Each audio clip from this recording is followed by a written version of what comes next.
جب تک ایران کی جانب سے امریکی فوجیوں کو نشانہ نہیں بنایا جاتا دوبارہ جنگ نہیں ہوگی، امریکی صدر نے مشیروں کو بتا دیا۔ وال اسٹریٹ جرنل کا دعویٰ، امریکی اخبار کے مطابق ٹرمپ انتظامیہ جنگ کو مزید پھیلانا نہیں چاہتی اور سفارتی حل کو ترجیح دے رہی ہے۔ تہران کی جانب سے پے در پے حملوں نے ٹرمپ پر دباؤ بڑھا دیا۔ جنگ بندی طویل عرصے تک برقرار رکھنے پر شکوک و شبہات پیدا ہو گئے ہیں۔ صدر ٹرمپ کی ہچکچاہٹ سے لگتا ہے وہ مشرق وسطی میں تنازع سے گریز کے لیے محدود نوعیت کی کشیدگی کو وقتی طور پر ہفتوں بلکہ مہینوں برداشت کرنے پر آمادہ ہو سکتے ہیں۔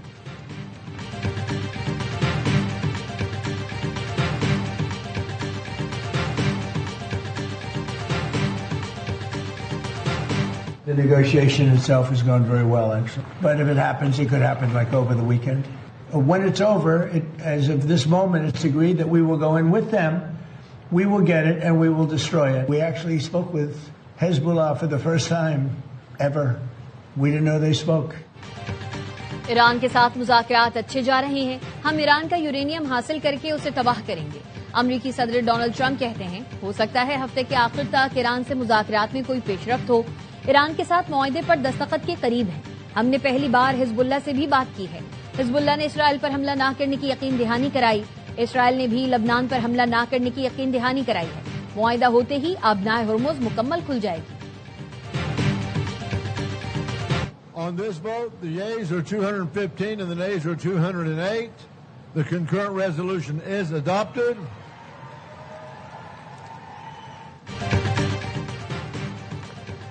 اسرائیل اور امریکی ایوان نمائندگان نے صدر ٹرمپ کو ایران میں مزید فوجی کارروائی سے روکنے کی قرارداد منظور کر لی۔ 208 کے مقابلے میں قرارداد 215 ووٹوں سے منظور ہوئی۔ 4 ریپبلکن ارکان نے بھی ڈیموکریٹس کا ساتھ دیا۔ ریپبلکن ارکان نے کہا قرارداد سے ایران کے ساتھ جوہری معاملے پر مذاکرات کی کوششوں کو نقصان پہنچے گا۔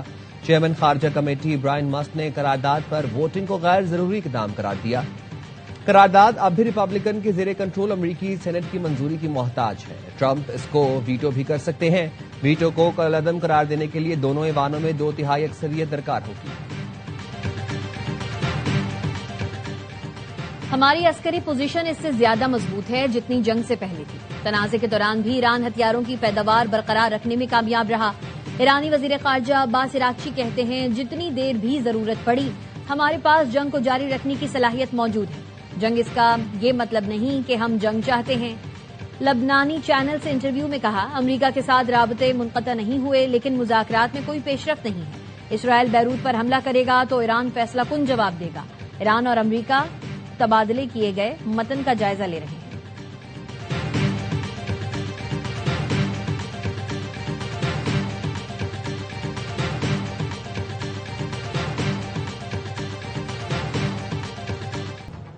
اسرائیل اور لبنان کا جنگ بندی کے نفاذ پر مشروط اتفاق۔ امریکی محکمہ خارجہ کا کہنا ہے حزب اللہ کے اسرائیل پر حملے بند کرنے کی شرط پر جنگ بندی ہوئی۔ امریکی ثالثی میں واشنگٹن میں مذاکرات کا مشترکہ اعلامیہ جاری۔ حزب اللہ کے تمام ارکان جنوبی لبنان سے نکل جائیں گے۔ جنوبی علاقوں میں سیکیورٹی زون بنانے پر اتفاق۔ کنٹرول فوج کا ہوگا۔ حزب اللہ کے جنگجوؤں کو داخلے کی اجازت نہیں ہوگی۔ 22 جون کو دوبارہ مذاکرات ہوں گے۔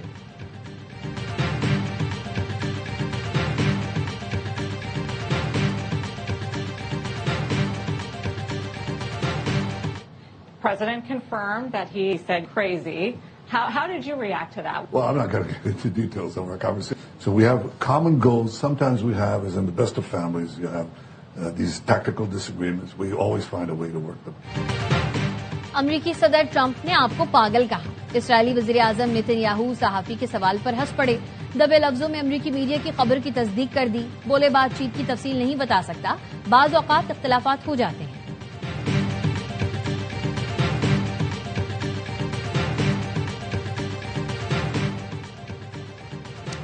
امریکی سینٹرل کمانڈ نے پاسداران انقلاب کے دعوے کو غلط قرار دے دیا۔ کہا کویت کے ایئرپورٹ کو امریکی میزائل انٹرسیپٹر سے نقصان نہیں پہنچا۔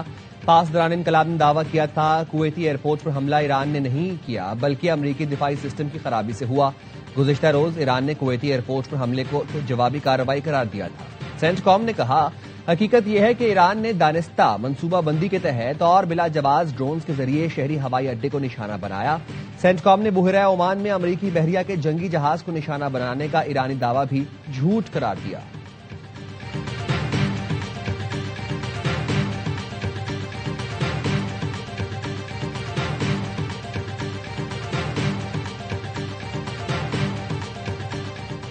پاکستان خطے میں امن اور استحکام کے لیے پرعزم ہے. نائب وزیر اعظم اسحاق ڈار نے واشنگٹن میں امریکی وزیر خارجہ سے ملاقات کی. مارکو روبیو نے پاکستان کی ایران امریکہ تنازع میں ثالثی کی کوششوں کا اعتراف کیا. ترجمان دفتر خارجہ طاہر حسین اندرابی کی نیوز بریفنگ. کہا وزیر اعظم شہباز شریف کا ایرانی صدر سے ٹیلی فونک رابطہ ہوا. شہباز شریف کی خطے میں استحکام کے لیے بحرین اور ملائیشیا کے وزیر اعظم سے بھی گفتگو ہوئی.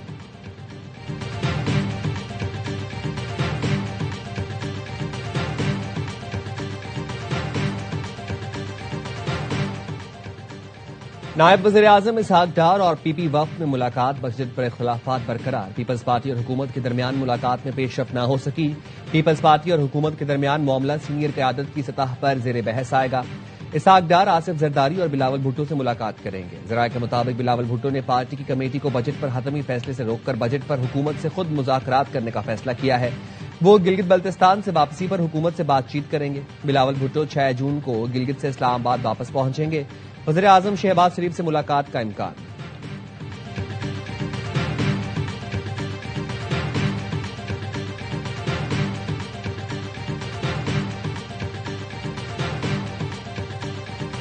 جب تک اسلام آباد مانے گا نہیں تب تک نہ گلگت بلتستان ترقی کرے گا نہ اسلام آباد ترقی کرے گا. وہ اپنی تقریر میں جو وہ تانا پرائم منسٹر کو یا اسلام آباد کو دے رہے ہیں, اگر کراچی کو سامنے رکھا جائے تو وہ ساری چیزیں وہ ان کی طرف آتی ہے. 18ویں ترمیم یہاں پہ صوبوں کو کچھ اختیارات دیتی ہے, وہاں پہ کچھ ذمہ داریاں بھی ہیں. وہاں پہ جا کے صرف تقریر کرنے سے تو فنڈز میں اضافہ نہیں ہو جائے گا.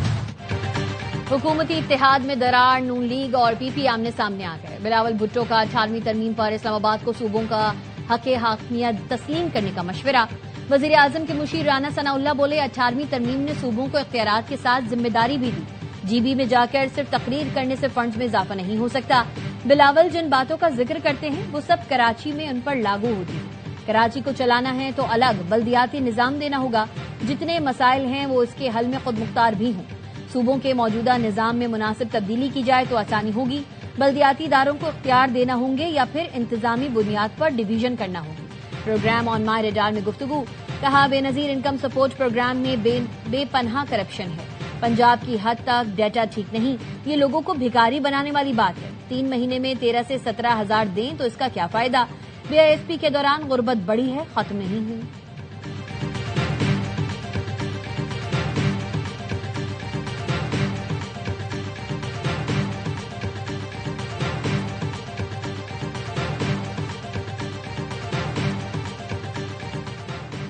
گلگت بلتستان میں انتخابی گہما گہمی. نون لیگ, پیپلز پارٹی اور دیگر جماعتوں کی الیکشن مہم جاری. مسلم لیگ نون کا ہنزا میں ورکرز کنونشن. خرم دستگیر نے خطاب میں کہا گلگت بلتستان کی عوام کو ترقی چاہیے تو شیر پر ٹھپا لگانا ہے. آئندہ 5 سال میں ہنزا کی تقدیر بدل جائے گی. عابد شیر علی نے کہا مسلم لیگ نون کا انتخاب کریں تاکہ گلگت بلتستان میں بھی پنجاب جیسی ترقی ہو. کیپٹن ریٹائرڈ سفتر بولے ہم الیکشن ہاریں یا جیتیں جی بی کی خدمت نہیں چھوڑیں گے. Chairman People's Party Bilawal Bhutto Zardari آج غزر میں جلسے سے خطاب کریں گے. خاتون اول آصفہ بھٹو زرداری نگر میں جلسہ عام سے خطاب کریں گے.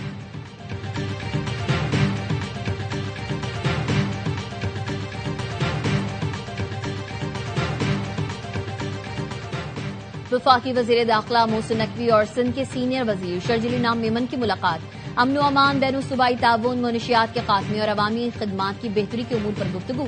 محسن نقوی نے کچے کے علاقوں میں ڈاکوؤں اور جرائم پیشہ عناصر کے خلاف کامیاب آپریشنز پر مبارکباد دی.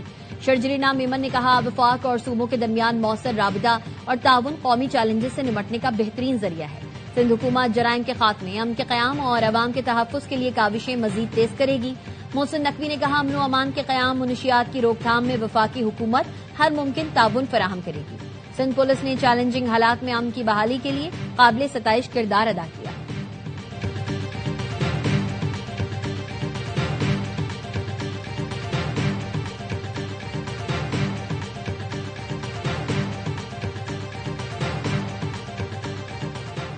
رواں مالی سال کے پہلے 11 ماہ میں تجارتی خسارہ 17.48% بڑھ گیا. جولائی تا مئی تجارتی خسارہ 34 ارب 75 کروڑ 80 لاکھ ڈالر ریکارڈ کیا گیا. ادارہ شماریات کے مطابق 11 ماہ میں درآمدات میں 5.94% اضافہ ہوا. برآمدات میں 5.61% کمی ریکارڈ کی گئی. مئی میں تجارتی خسارہ 2 ارب 58 کروڑ 20 لاکھ ڈالر رہا. سالانہ بنیادوں پر مئی میں درآمدات 6.63% کم ہوئی.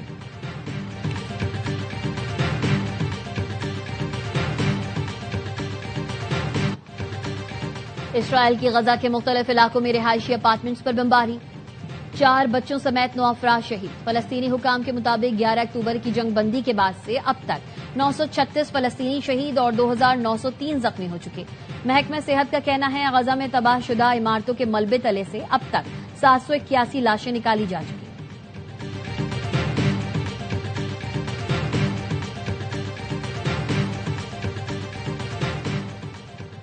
مسیحی برادری کے نمائندہ وفد کی اعظم نذیر تارڑ اور عطا اللہ تارڑ سے ملاقات. اقلیتوں کے حقوق، قانونی اصلاحات اور مسیحی برادری کی فلاح و بہبود سے متعلق امور پر گفتگو. وفد نے اقلیتی برادریوں کے حقوق کے تحفظ کے لیے حکومت کے مسلسل عزم کو سراہا. وزیر اطلاعات عطا تارڑ نے کہا حکومت اقلیتوں کے حقوق کے تحفظ کے لیے پوری طرح کاربند ہے. اقلیتی برادری سے مشاورت قانون سازی میں ان کی آراء کو یقینی بناتی ہے. ہر پاکستانی بلا امتیاز ملک کی ترقی میں اپنا بھرپور کردار ادا کر سکتا ہے.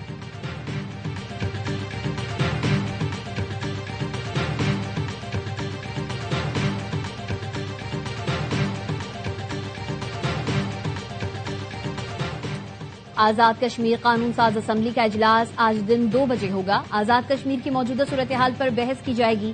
قانون ساز اسمبلی کا اجلاس آل پارٹیز کانفرنس کے متفقہ فیصلے پر طلب کیا گیا. کانفرنس میں مہاجرین نشستوں کا معاملہ اسمبلی کے سپرد کرنے کا فیصلہ کیا گیا تھا.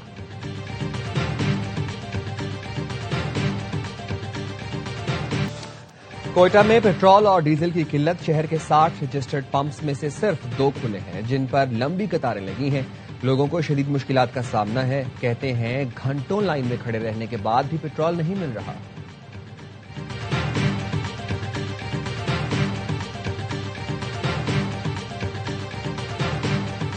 گومل یونیورسٹی میں جعلی ڈگریوں اور مالی بے ضابطگیوں کا اسکینڈل. 514 مشکوک ڈگریوں کا انکشاف. تحقیقات کا دائرہ وسیع کر دیا گیا. اہم افسران معطل کر دیے گئے. جعلی ڈگری کیس میں سابق کنٹرولر امتحانات کے خلاف بھی کارروائی ہوگی. سرکاری ریکارڈ میں سینکڑوں ڈگریاں مشکوک قرار دے کر منسوخی کی سفارش.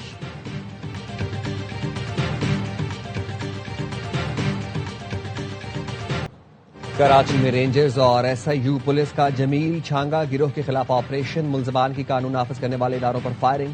جوابی کارروائی میں انتہائی مطلوب ملزم سکندر عرف بابر کالیا مارا گیا. ترجمان رینجرز کے مطابق ملزم اسد زخمی حالت میں پکڑا گیا. ایک اور ملزم زہیب عرف شاہ صاحب بھی گرفتار. داماد رسول حیا اور ایمان کا پیکر. ثروت و ثقافت میں مشہور خلیفہ سوم حضرت عثمان غنی رضی اللہ تعالیٰ عنہ کا یوم شہادت آج منایا جا رہا ہے. کاتب وحی اور جامع القرآن حضرت عثمان کو بلوائیوں نے روزے کی حالت میں تلاوت قرآن کے دوران شہید کیا. نبی محترم کی 2 صاحبزادیاں آپ کے نکاح میں آئیں. اسی مناسبت سے آپ کو ذو النورین کہا جاتا ہے. آپ عشرہ مبشرہ میں سے ایک ہیں. حضرت عثمان کے دور خلافت میں مدینہ مثالی ریاست بنا.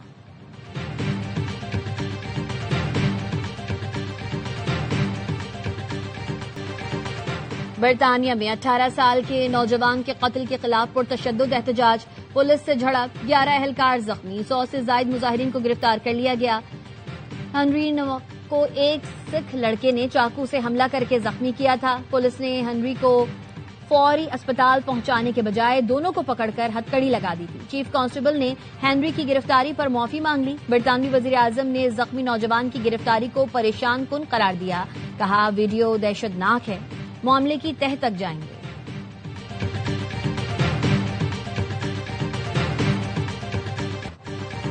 پاکستان اور آسٹریلیا کے درمیان ون ڈے سیریز کا آخری اور فیصلہ کن میچ آج لاہور میں کھیلا جائے گا.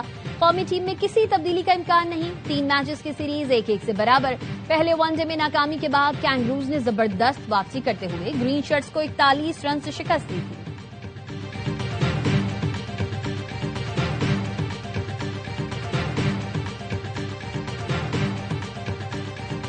اور لارڈز گراؤنڈ کا کرکٹ کی تاریخ میں نمایاں مقام.